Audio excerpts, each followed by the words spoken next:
Kapag sa iyong panaginip, isang ahas ang lumapit, gumapang o tumuklaw sa iyo, mag-ingat ka dahil ang ganitong panaginip ay may dalang mensahe.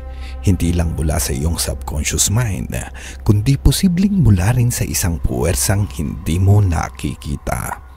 Sa mundo ng pagbasa ng panaginip, ang ahas ay isa sa pinakamakapangyarihang simbolo.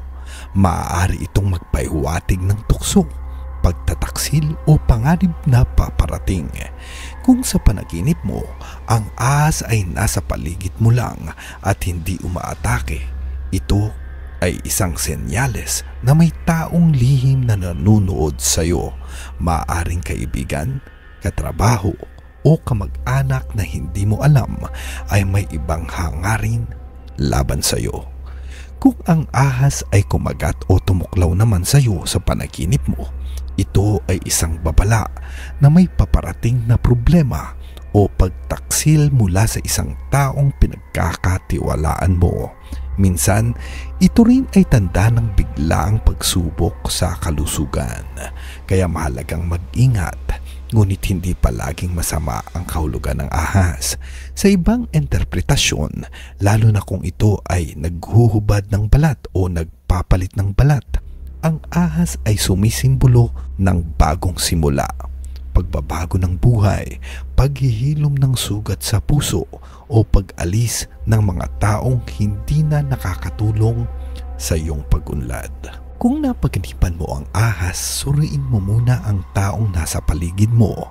Mag-ingat sa mga sobrang malapit pero may kakaibang kilos.